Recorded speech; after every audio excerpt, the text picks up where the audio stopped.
Medieval is best the world.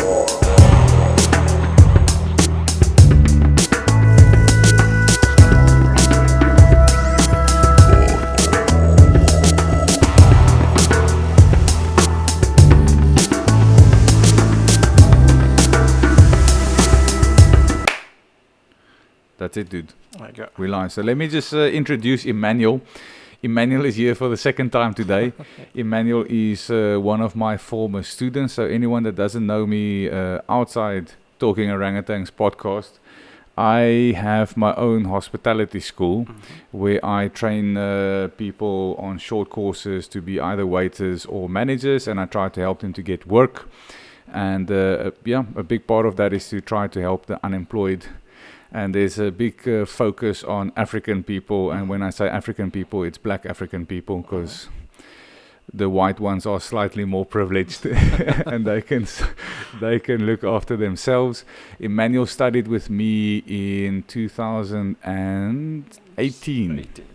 And he's been my top student. Let me just, I've told him before, but I think from all my students, he's been the most successful. And success is not necessarily only money, but it's also consistency. Yes. I've had students that's maybe made more money than Emmanuel, but now they're assholes. They think they're cool. Maybe they get fired. Maybe they change their job and now they're not making a lot of money.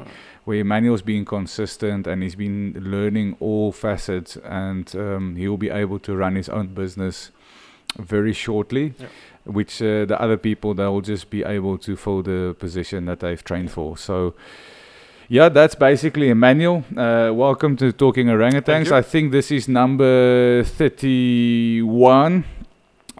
Guys, I do this as a hobby. The reason I do it is I like to listen to other people, hear their stories, learn from them, and if I record it, maybe other people do. I don't make any money out of it. My guests don't make any money out of it. So for us, just please press like on the video, subscribe, make a comment, share it. At least that gives a little bit of communication to us that there is someone listening to it and maybe liking it. And I appreciate it. Anyway, that's Emmanuel. Welcome, dude. Thank you, Dev. Thank you. I'm pleased to meet you again. So I thought for this podcast, we're going to talk about life lessons. Okay. Because I think both of our lives change every year. There's some people, their life is the same every single year, the same job, same blah, blah, blah, blah, blah. But every time I talk to you, you've got a new idea, a new vision. Like always. So, and I'm a little bit similar. So, what have you learned in this last 12 months? Because a lot has changed. A lot, quite a few. The first things I'm going to like to share with you, it peace. That's one of the things that I'm always looking for. And then, like, as long as I've reached there, I've got it. I've never been pissed like the past last year. The first thing started when I get my first job, like my first decent job at one of the restaurants here in Stellenbosch. Then from there, I started discovering myself. So then, life always changes when you meet new people, when you change environment, when you discover new places. So that's why things started to change my life. And then after a couple of months ago, then I move on to another industry. Then I've learned more stuff, and then it just shows me that you can have less money, more money, less experience in life. Those stuff are just things, but as long as you have peace, you don't really need to focus on other things. So those last 12 months, made up my mind. And then if people are watching the video, they can see the difference between last year and now. I gain more weight as my color is more shiny. Yes, just because of it's a peace. peace of mind. How do you find peace of mind if you're in a relationship with a woman? That sounds terrible. Even if you were in a relationship with a guy, I'm sure it will be also difficult. Let's just say if you're in a relationship with someone, how do you find peace yourself between your work, your ambition, trying to pursue life, but then you also have the person that you love or you're in love with, and you were in this last few months, you were having to change apartments and move in together. How do you do that? It wasn't easy. If I remember very well, we were planning to move, and then 3 months earlier, it was like, okay, we're going to move. Then 2 days before we moved, I was shaking. I was like, am I really going to do it? Because it was my first time to share a place or to share a room with my with a wife, with a woman. I always did before, like separate rooms, but it was my first time. The thing is, when you meet someone at first who understand you, I'm talking about understanding. Well, when I'm talking about understanding even your mistake. Even okay, Emmanuel, you made a mistake, but like I met someone who did really understood me, and then she's putting him in my place. She knows that, okay, Emmanuel is there. He is like he is as he is. He will change one day, but I always looking for someone who will understand me. And she's not one of the perfect women in the world, but she's she's not. Did I hear correct? Yes. She's not perfect. She's not perfect. Okay. We are not perfect. You're a very courageous man, saying that on video camera and on recording and everything here. Yes. Let me Sorry, dude. Okay. If you're gonna be watching this video with your wife, yes, I'm sure at this point I would like to apologize. Emmanuel did not study at my school. I did not teach him to talk this crazy stuff. Yeah, I would like to be honest. I really like to be honest. I'm more open. Okay. Yes, but she understood me. She put me in my place, and then that's like I'm in peace. Let me just put it in overall that I'm totally in peace. It wasn't easy for us to understand each other. We spent almost 7 months without staying in one place.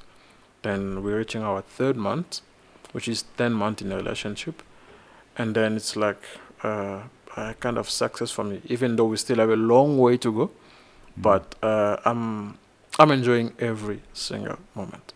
That's so cool, man. I'm really hoping that it's going to be out. It's funny just for people listening, like Emmanuel came to talk to me a few months ago. And I've never had this feeling where I was like so protective over someone where he was like, yeah, I'm thinking of moving in with this lady. I was like, yeah, just be careful, we need to make sure this is a good lady and she mustn't be taking advantage of you. You're making good salary these days. You're a good guy. Yes, I remember that. And I felt so scared because there's a lot of people out there taking advantage. We're obviously talking about we're two men that the ladies might see you and they see safety, security, stability, and that's what they want. Yes. They not really care about the person. Yes. So let's tell the story on how did you make sure that the lady really loves you? Because that was quite interesting. Okay, everything started, I think we met one day in an event. I was doing kind of part-time jobs as well. Then we met there. A couple of months ago, things started being serious. I was like, okay, I need to make sure that she's really the one. I always tease her by saying, I wanted to make sure that you were qualified. Then I make myself broke. Like I did not have any cents in my pocket. Only my only my credit card, with some coins, 50 cents in rent, like nothing. She was staying in one of the area here in South Africa, in Strand. She used to travel all along Strand, come to East River by using train without any money. Then she would come, almost spend a day or a couple of days she will left my place the following days with empty pocket, empty hand. Some days I'll be like, okay, that's so sad. Let me just give her. I'll be like, my wallet is empty. I only got 15 rand in my wallet. And I've even made a point to empty my fridge. I'm like, I won't buy any grocery. I won't buy anything. I put eggs in my fridge. I'm like, I only eat eggs and bread every day. Some bottle of milk. And the good things, she was there. She was there within 3 months. Within 3 months. I've even remember she used to buy grocery, can put in my fridge. Like, I know you understand that you broke and stuff. I'm like, come on. It's not all the girls who are like that. All of them are not like that. And where I was staying before, it was totally different with the apartment that I'm renting now. More comfortable, like a big room. She can do whatever she wants. At that place, I was renting a room. She was not comfortable. She was like, but she was enjoying it. She was calling that place her peace place. As long as she's with me, she doesn't bother about anything. Yeah. But I noticed that no. She's done almost, or she never complained about anything. I'm like, I think I would rather take this opportunity to to make everything clear that yes, I'm in love with her. And then if by God's grace we can probably move on and then stay together. And I remember I told her that I was testing you. I put some test on it. She was like, you are wicked. She was like, you are wicked. But she almost cried. She cried, totally cried. She was like, why were you doing that? I'm like, yeah, I've been through a lot with women, with girls. I've also seen a lot. I've also hear a lot with girls. My own family members were there. My own father were there as well. So I didn't want to end up in the same situation, just to make sure that I meet the right person who will be there for me, even though I do not have anything. And it's every day that she's keeping on showing me that, yes, I'm different. Yeah. I'm different. I'm here for you. I'm here to support you. And I'm so glad to share the experience that I'm having now with her. I'm so glad and so happy.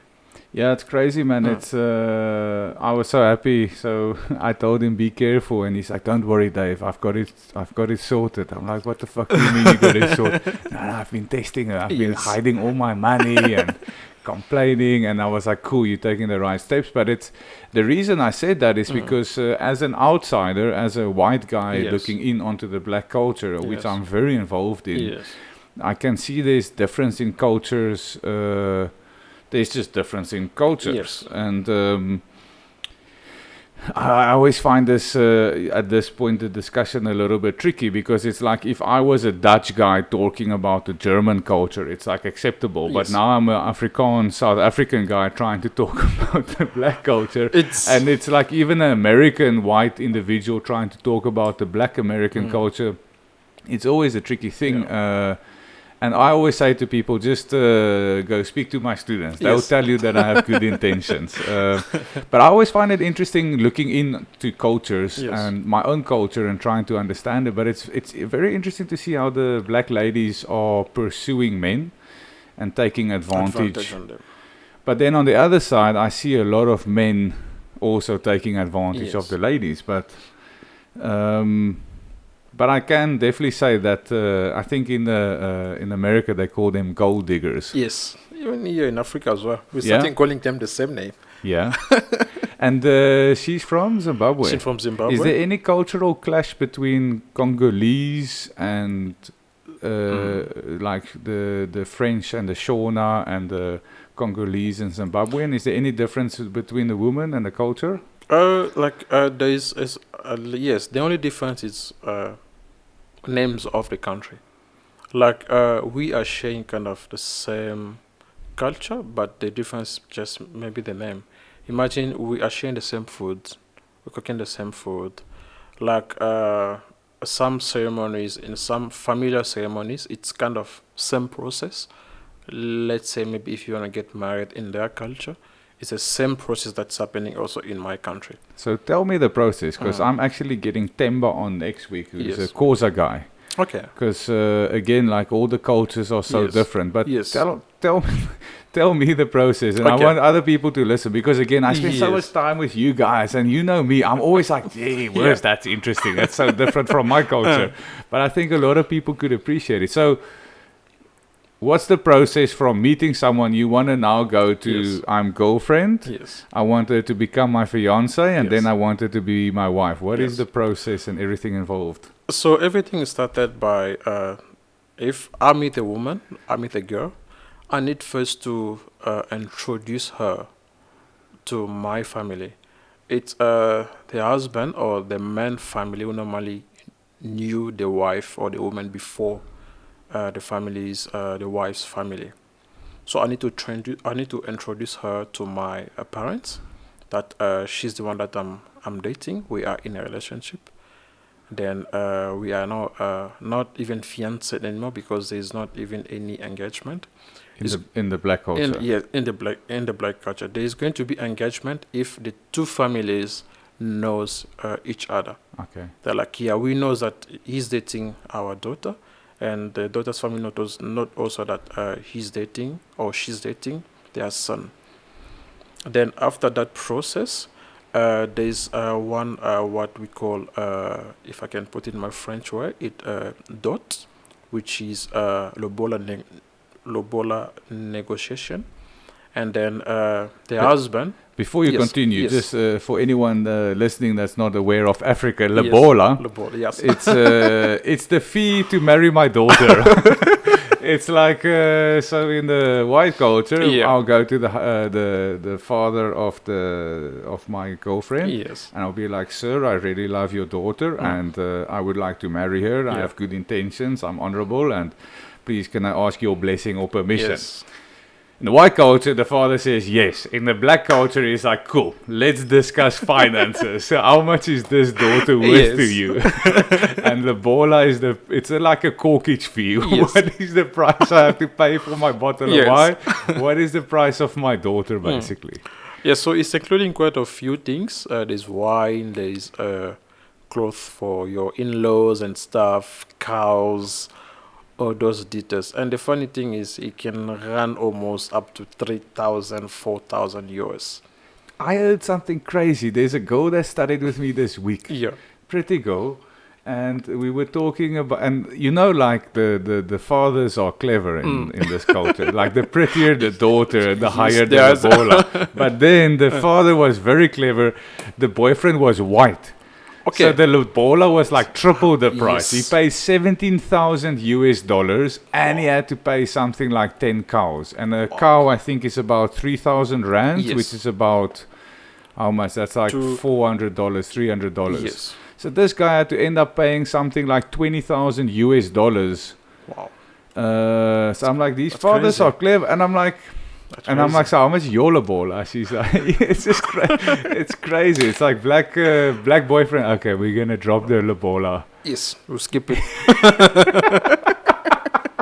We'll skip it. And I'm like, I said to her, you know what's disappointing for me about the lobola culture? Yes. Is that most people get married between the ages of 18 and 30. Yes. Let's say 20 and 30. That is the beginning of your life once you get married. Yeah. And what's crazy is that you start your life with so much debt. Exactly. And I'm like, because some people, they pay lobola for 10, 15, 20 Yes. years. That's not even the loan for the house or for Exactly. education. And I'm like, and then there's fathers with like 4 daughters. I'm like, because I understand that he paid lobola. So he's like, I want to retire. I'm tired. I'm 50. I'm Yes. very old. And if my daughter's lobola is coming in, I can retire. Yes. But I'm like, if you get one lobola in, you got your money back. And why do you want your other daughters to start with all this debt? Because yes, it's the husband's Yes. debt. But if he's in debt, So she's also included. because a lot of the African culture it's still very old school where the husband is the one working and the wife is at the house, you know? So the husband's never there because he's always working. Yes. I don't know. Sorry, I interrupted you, man. Let's continue. So you have the Lobola negotiations. Okay, and then in that point, it means that the two families knows each other. The two families knows that our kids are now dating, are now fiancé. It's official. And that point, they're still fiancé. They're not even married yet. They cannot share a house together. They cannot have sex together. They cannot share anything until the last ceremony will be the Oma phase 1, and then a church as well. Okay, so for anyone listening from outside South Africa, Home Affairs is like our governmental government department where you go and you go sign your documentation. Yes. And then you have a separate ceremony. And then how many days is that ceremony? So it's only for a few hours just to sign that, okay, we legally married. Yeah. Yes, and the government know that we legally married. There's also like kind of a letter that if they want to get divorced, what the process will be. So in that legal marriage, they explain everything. Okay, if you guys divorce, we will share 50-50 of your shares and stuff. So that's how that works. Then the last part, which I'm not normally a big fan. It's a white wedding. I'm not normally a big fan of a white wedding. Are you not a big fan of white people? I'm a big fan. The proof is here. Yeah. So you mean the ceremony where yes. everyone dresses up and the dress for the lady. Is she also wearing the white dress? Yes, exactly. And the guy is wearing the suit and you have your best man. Exactly. Is there exchange of rings at that? Yes. And then big party, dancing, drinking, all the families. Yes. What's the normal size of this wedding? Like 100, 200 people? Okay, it depends. It also depends on the couple if they want a big party or a small one. But I remember my uncle Da Silva have a white wedding for almost 250 people. Okay. Yes, it was a huge wedding, a big one, a nice one, a huge one. So it depends on how stable you are financially. Yeah. Then you can go for it. And where does religion come into this whole wedding in the black culture thing? Okay, it depends also on your spirituality or the husband or the wife.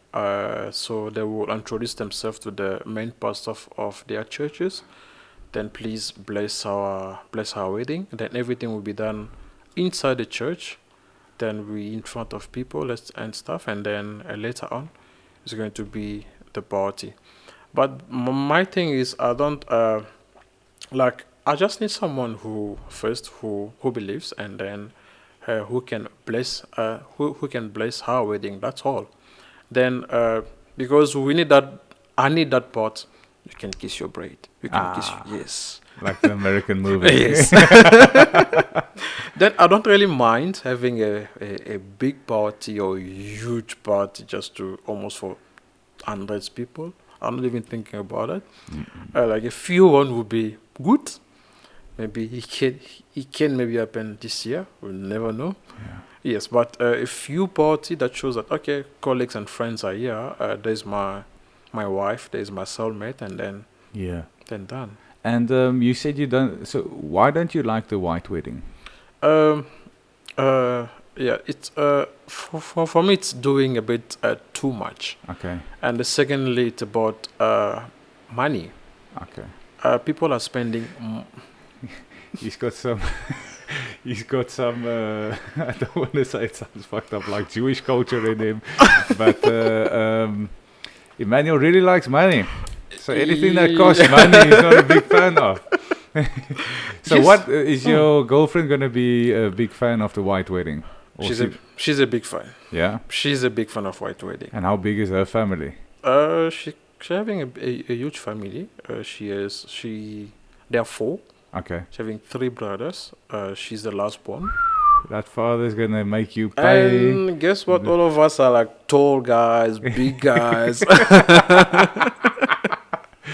Because what I want is I don't know. It's do you know what a lobola is? Have you asked her? And there's yes. Or have you spoken to the father? Not yet. I mean, never even been in contact with her family, like her father yet. But I know his brothers. They knows me also. Okay. But I'm kind of like, when I go and meet her father, I need to be also ready straight away.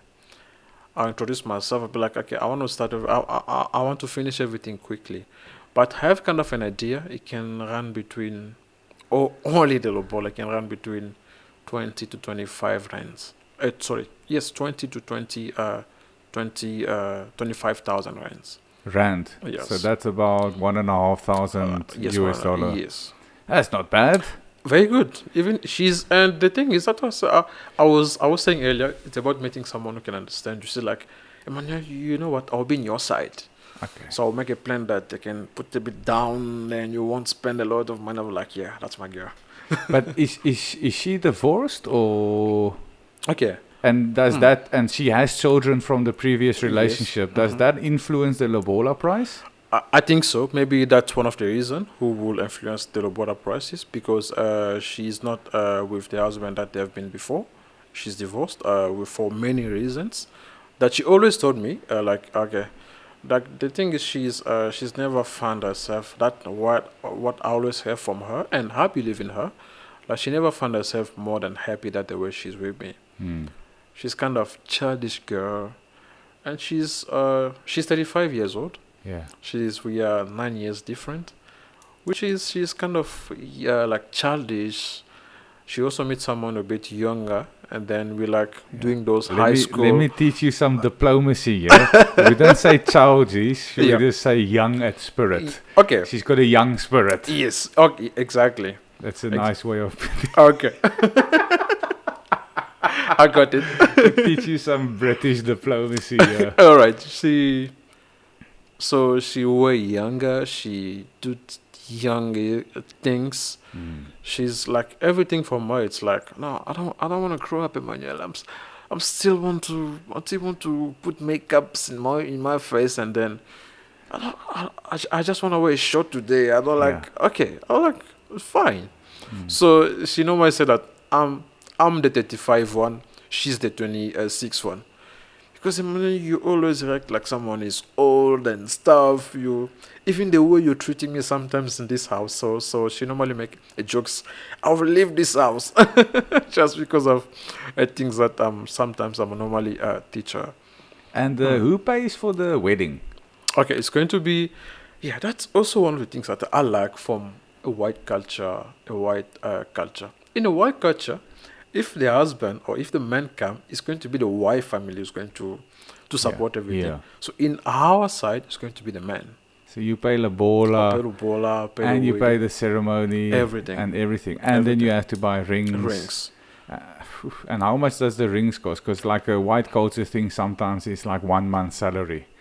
Wow. For the ring. So if you make 60,000 rand a month, then that's what your rings cost. If you're poor, make 5,000 rand a month.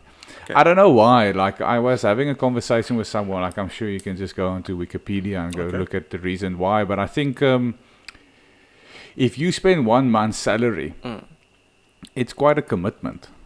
You know. Yes. So the thing for me with me buying an engagement ring for my wife, it was a goal.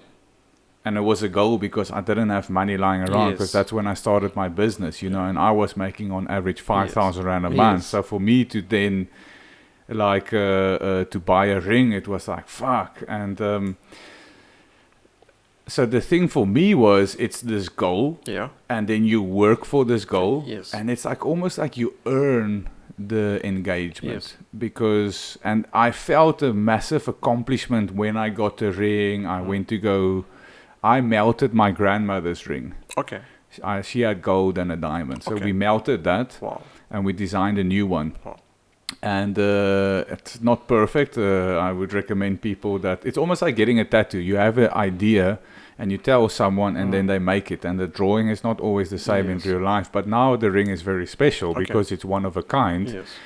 So the ring is probably worth 15 to 20,000 rand, but I only spent 5,000 rand for the design of it. So for me, it's a commitment. Okay. You earn her hand, and I think it shows that you are serious. Yes. And I think that's why they maybe recommend 1 month's salary. Okay. If I had to speculate out of nothing. Okay. I don't know how much is your rings. How much? So like I was checking the price last time, a couple of days ago. It depends on maybe if you need something more expensive. But I was checking on those online market. Yeah. Yes. So it can run between 3,000, 3.5, 4,000 rand. Which I also see that it is affordable, even though it's someone's salary. It is also affordable because, as you say, it's a commitment. You need to show, yes, that's for you.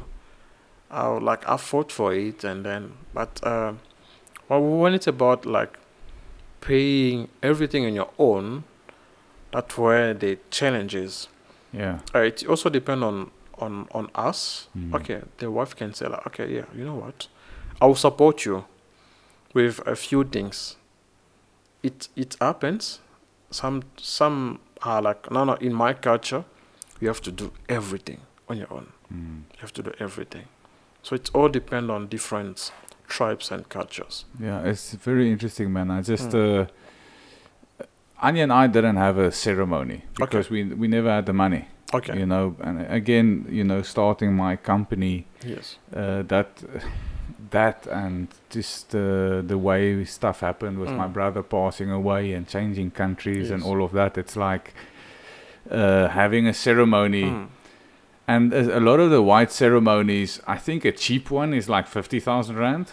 Imagine. You know, and it's like the nice ones are between 100 to 200,000 rand. Like I used to be a restaurant manager, and 6, 8, 9 years ago, some of the weddings that I was the manager of was 150,000 rand. Okay. You know, so nowadays that's probably worth 300,000 rand, and it's crazy to think people have that type of money. So I would love to give Anya a wedding, but it's tricky also with her family in Poland and my family in South Africa, and trying to fly everyone. And we both come from not poor families, but from middle class, modest families. So just climbing on a plane for a wedding, and where at least if you're from the same country, then you drive and accommodate. Yeah, so it's I wish I could give her that, maybe one day. One day, but when we obviously talk now, we stereotype, and it's not like you have to follow the traditional rules. And Anya and I aren't traditional people, and you also a little bit not the traditional French Congolese. Yes. And she doesn't sound like the traditional Shona Zimbabwean. Like we are totally the same. Yeah. She's like, you know, sometimes I don't feel like, just because the tradition tell us to do things, but I don't really mind to do them. Yeah. Yeah. The thing is that the only reason also I like about her. But as long as families are there, one day they will know that we are together. They'll be like, so we never knew you guys were together. Yeah. So you have to pay. You have to do this. You have to like, okay, let us just finish, and then we can settle. And where does her kids stay? Okay, they're staying in Zimbabwe. So she has 3 kids. She was a single mother for 3 kids. And the good thing is she's taking care of her school fees, the kids' fees. She's sending almost money every month for them. She's a supporting mother. And then she even planning to go there this year, probably mid 2020. To go and visit them, but we also planning, maybe if things goes well, we can find a way to or even I can go there visit her family as well, because it's going to be good to see who exactly I'm with, her family. Then we can see if we can take everything. It'd be interesting to talk to you in a year from now Yeah. when you're a father. It's crazy. Like if you, because again, I don't know with the black culture, but like in the white culture, if you marry a lady that has children, you automatically become the stepfather. Yes, Now, yes. something that's different in our culture than a lot of black culture is, I see a lot in the black culture where the children are not staying with the mother and Yes, father. yeah. It's quite common that the Yes. children stay with the grandparents. Where in my culture, it's almost a symbol of failure if your Yes. children don't stay with With you. you. So you will almost end up on street before giving them to Yeah. the grandparents or something. So if you start dating a girl that is divorced with 2 children, Yes. you almost automatically start dating as the father Yes. figure, and you see the children, and it's very important with Yes. your interaction. So by the time you get married, Yeah. the children are almost yours already in a little weird Yes. way. Where with you, it's a little bit like it will come later. Yes, it will come later. Definitely, I would like to spend time with her kids. Yeah. I would like to have them as my kids as well. Because imagine they are boys. So let's imagine maybe us playing soccer outside on the grass and stuff. I will love them. Because I also, like my father, we had stepbrothers. But the way we've been raised from my mother was totally different. So she put us all together. You won't even believe that we are stepbrothers. Yeah. So like I don't mind like having them close to me in the same house and then sharing everything. I don't even mind that. And just remind me, is there Muslim people in Congo? A lot. And does your family fall under the Muslim? No, we totally Christian. Okay. Yes, okay, I would like also to talk about it. Like Hamita, she was more Christian than me. She was more spiritual than me. She was like, especially women, a believer who believes in God. She was like, this man, I don't understand. Maybe he's touching something, he's touching somewhere. Yeah. I don't know. Yeah. Yeah. Then we're like, I won't push you. I won't put pressure on you. I wish one day, God maybe will touch you and stuff. You also become a believer. Yeah. Yeah, okay, believe in God and stuff. Yeah, and it happens. We're sharing stuff, we're sharing life, we're sharing the same house. We normally pray together before we go to bed, pray in the morning before we wake up. And yes, I totally believe in God. I'm believing in God now because things are happening in my life right now. I'm like, no, it's not on my own.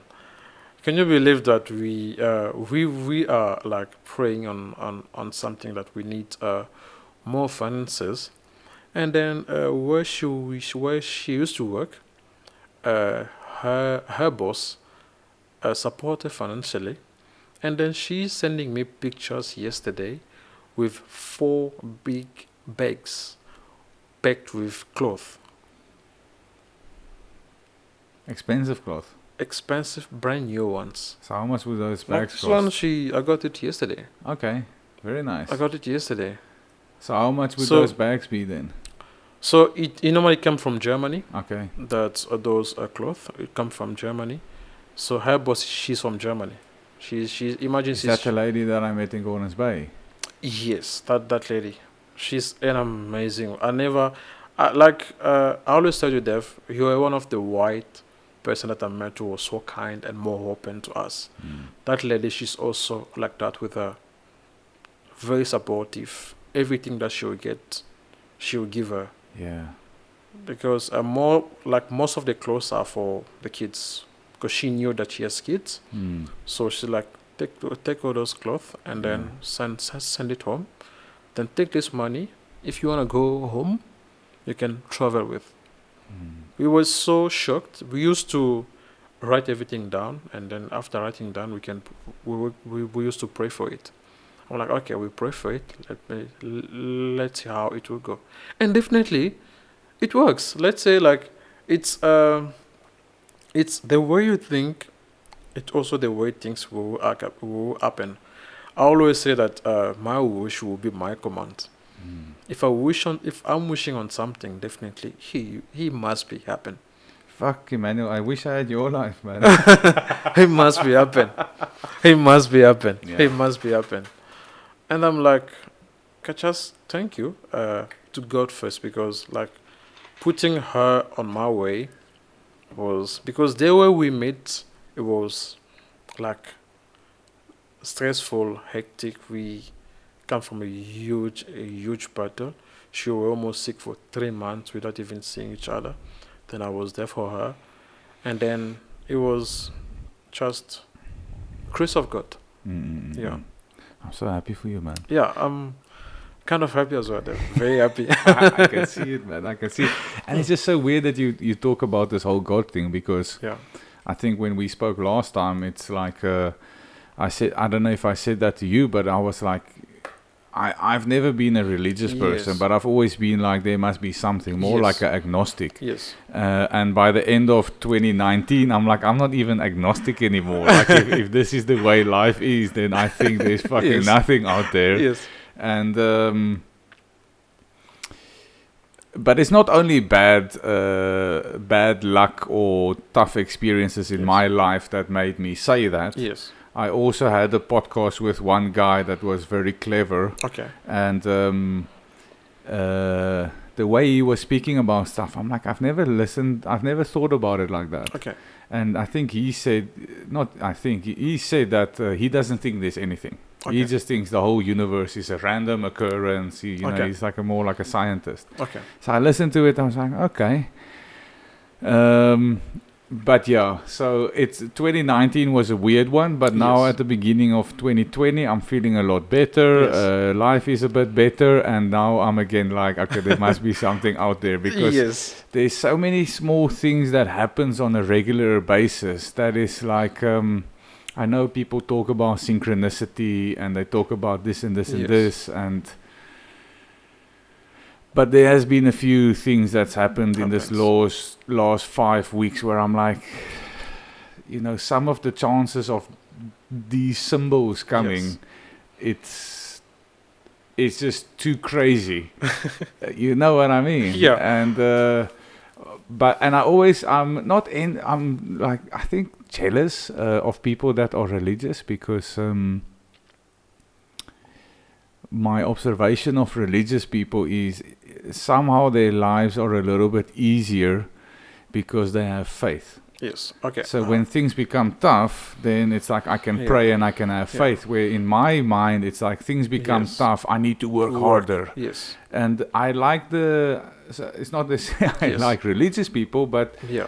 what I like about religious people is it's like martial arts people, like or army people. Yes. If life becomes tough, we Yes. need to protect ourselves.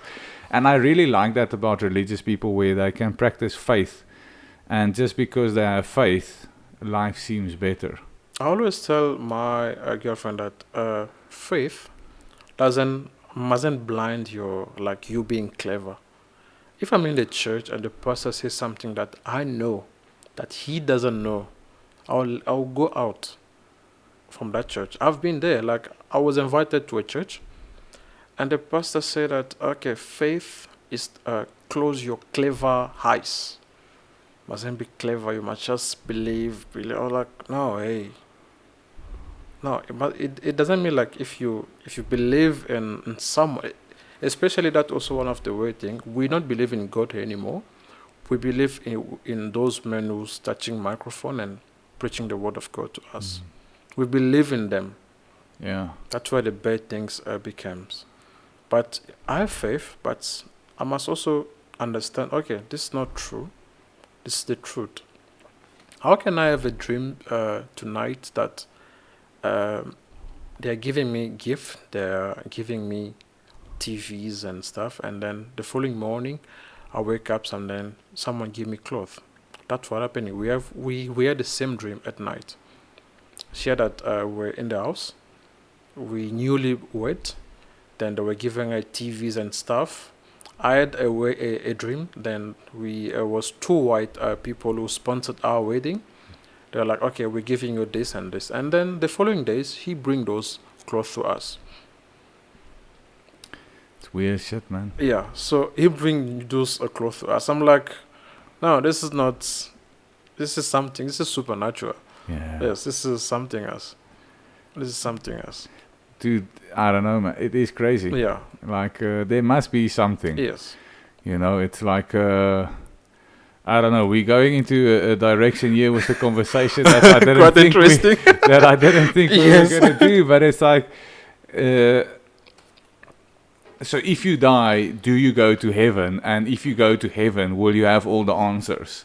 And it's almost like a weird thing for me to think about. It's like, if I died, it's the only way to know. Yeah. If what's going to happen. really understand maybe everything and how it worked. And if that was the way it was, then how cool would that be? But the only way to experience that is to die. And it's a bit of a weird thought for me, you know. And you know, but I don't know. I normally don't talk about religion just because it's for everyone has got their own stuff. Yes. And I grew up religious. I grew up with a Christian religion, but almost like what you were saying, there were people preaching, and the way they were preaching, I didn't have a connection. The way they were talking, but then they do something else, and you know, it's like you fucking. I'm at school with your children. I know what you guys are doing. Exactly. It's like you can't come Sunday and say all this shit, and that's then the thing. it's like, and I'm not necessarily talking about the pastors, but I'm like, fuck, the amount of Christians I've met this last few years, then we're doing business. They're like, but just to let you know, I'm Christian. I'm like, oh, sorry. Okay, that's good. I don't know why, because we're talking about business here. And then it turns out later, but that's not real Christians. That is people using, it's the wolf that's using the sheepskin to take advantage. So I don't see them as Christians. And it's so sad because a lot of Christians get bad names. Or bad reputation because of these people. And if you really meet nice Christians, they're the nicest people in the world. And so, yeah, that's my experience with religion. Plus, you know, man, you live in a country with a lot of Muslim people. And what I didn't like about, we're really going now, but okay, whatever. What I didn't like was when I was at church as a boy, it was like, if you don't believe in God, you're going to go to hell. That's what they were telling me. But then as I grew up with a black culture, and a lot of the people I grew up with were Muslim, and they were good people.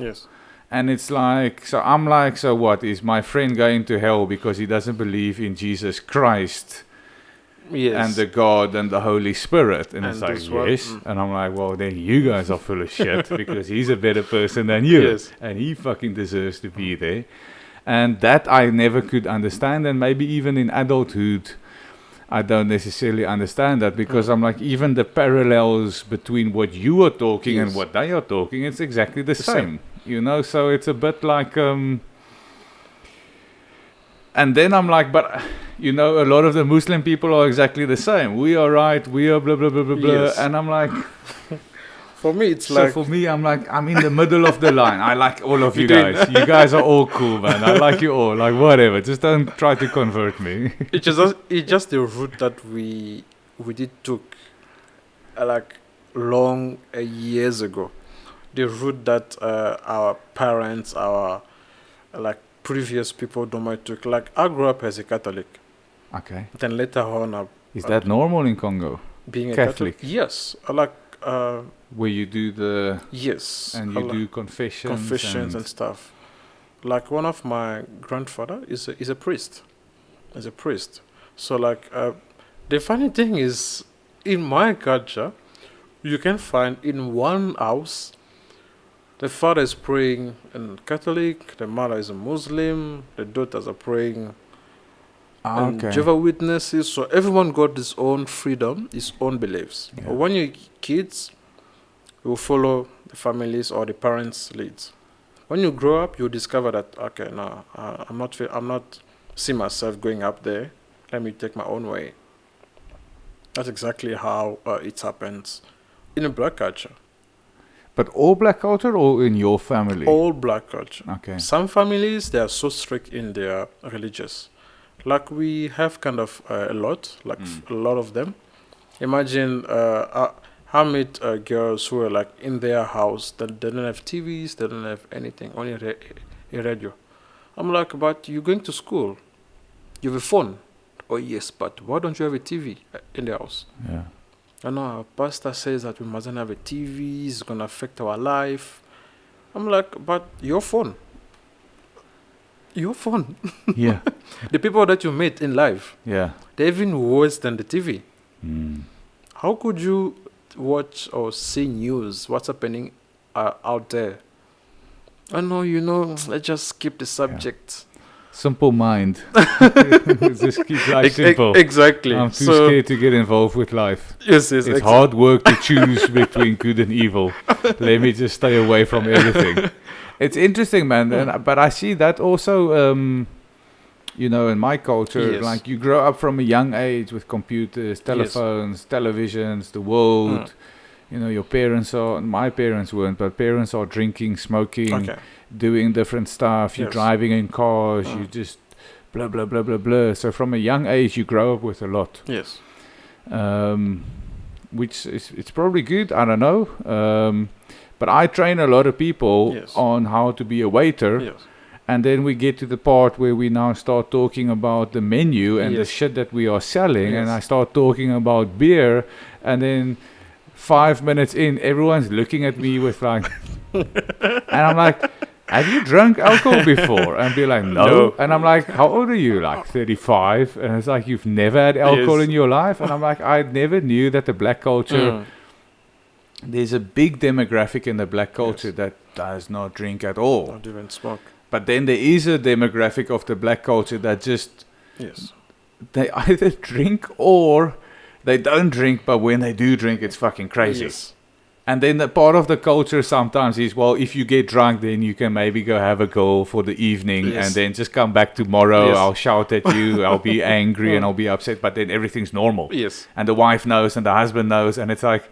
It's this very weird way, but it's interesting to see how many people are like, stay away from the evil. Yes. And alcohol is seen as one of those big evils. And I've been in a position a few times where I'm like, well, do you want to taste the beer?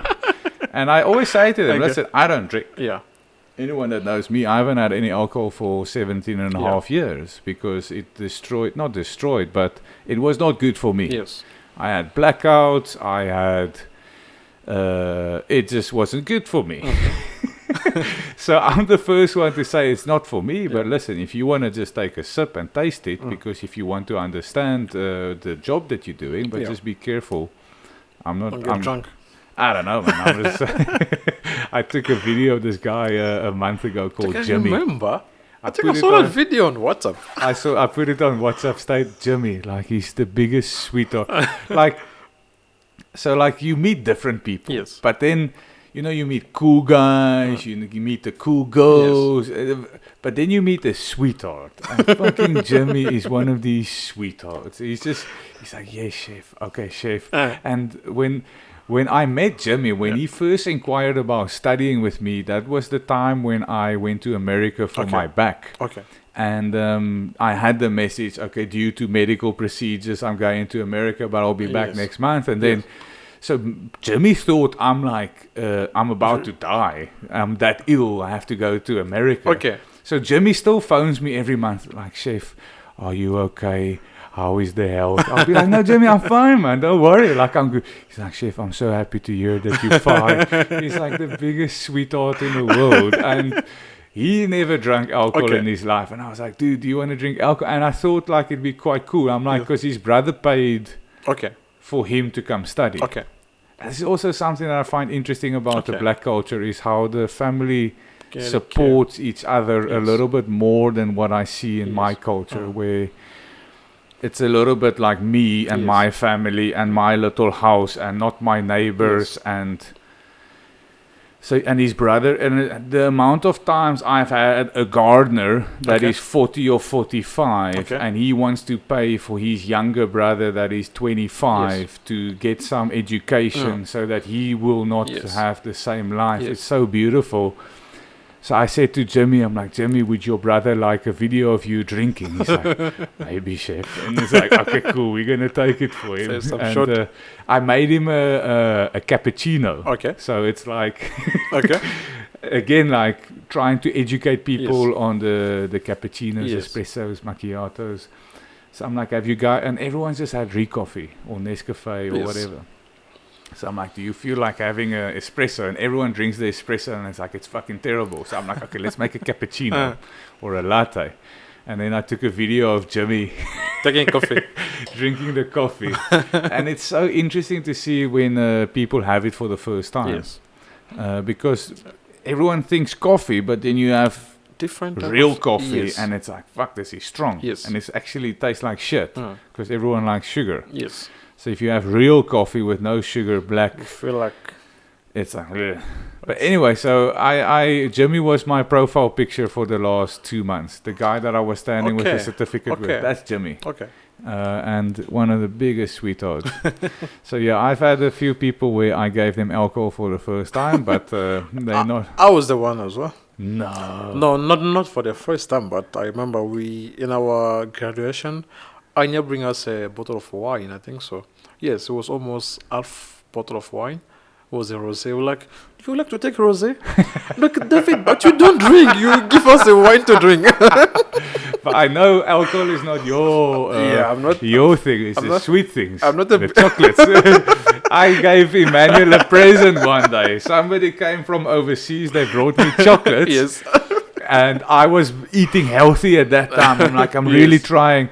And these chocolates are too nice. If I open the box, I'm going to be eating everything. So I gave it to Emmanuel as a gift. And then 5 minutes later, I was driving down the road. And there's fucking Emmanuel walking, eating his chocolates. I'm like, I was enjoying it. That was good chocolates, man. I think it was Maltesers. Okay. That's the name. Like, very good.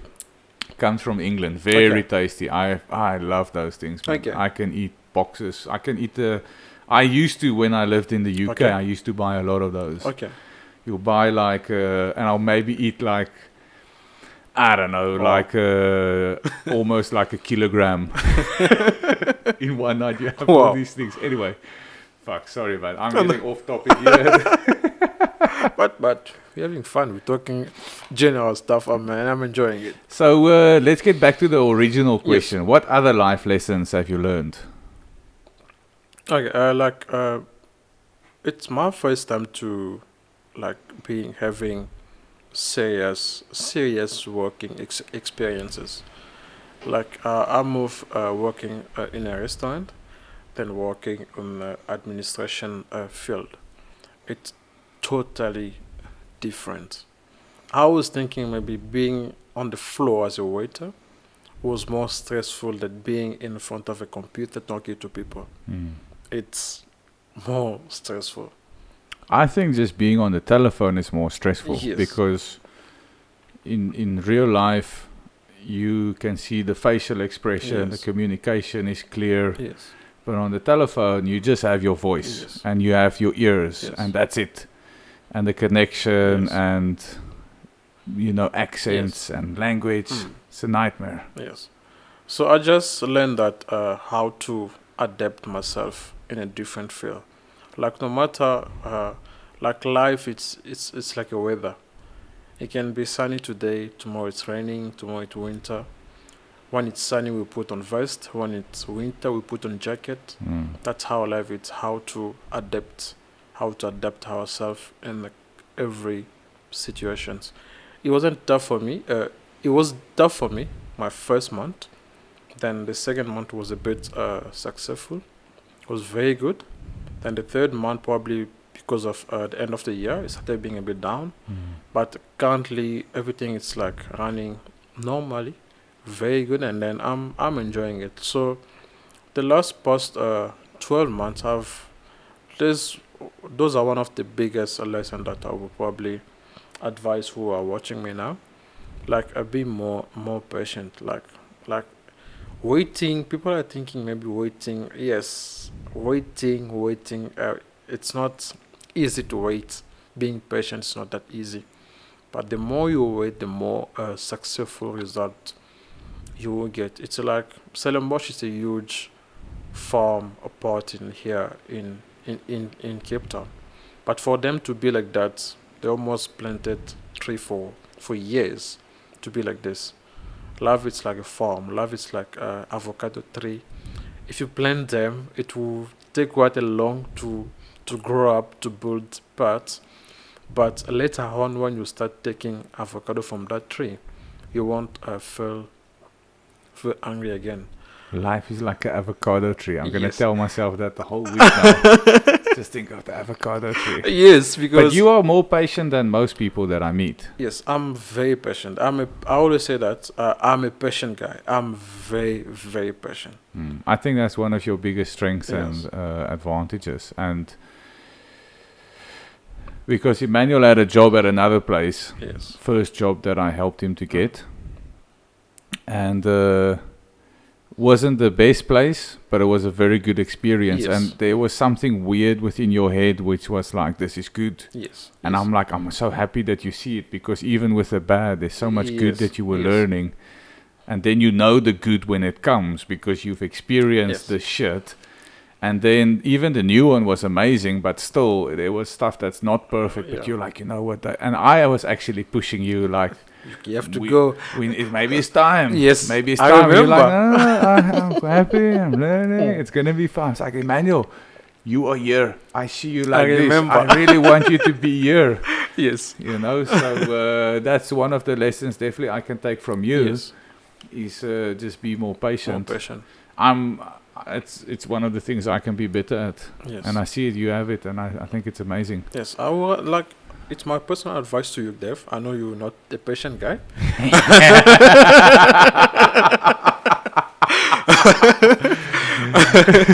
Yes, that's one of the biggest challenges.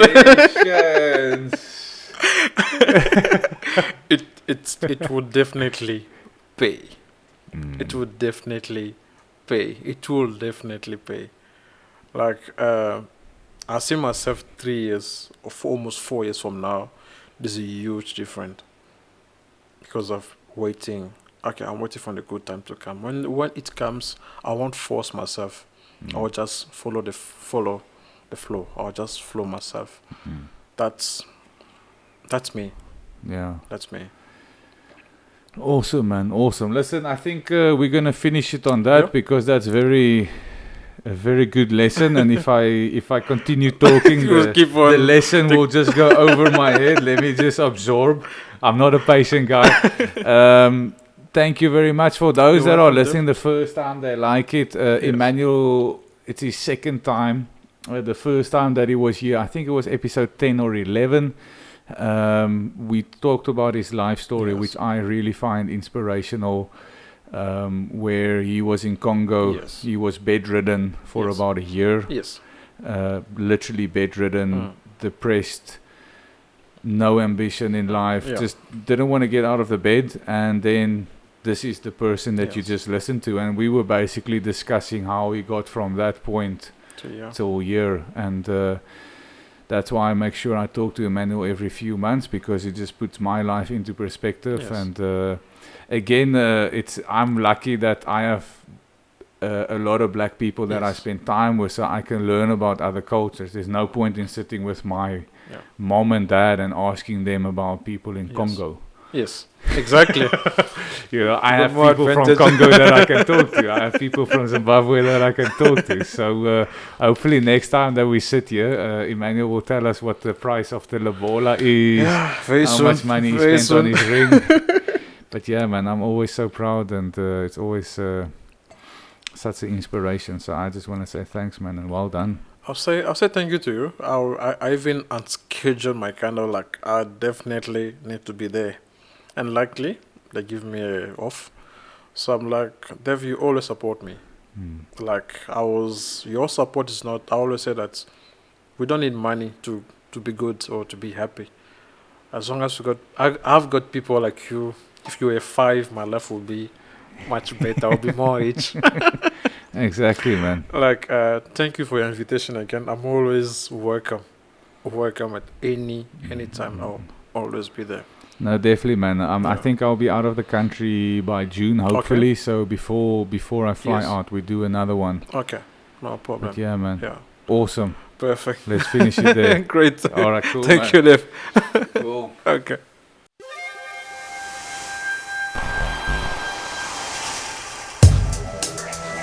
Ski, medieval is best door.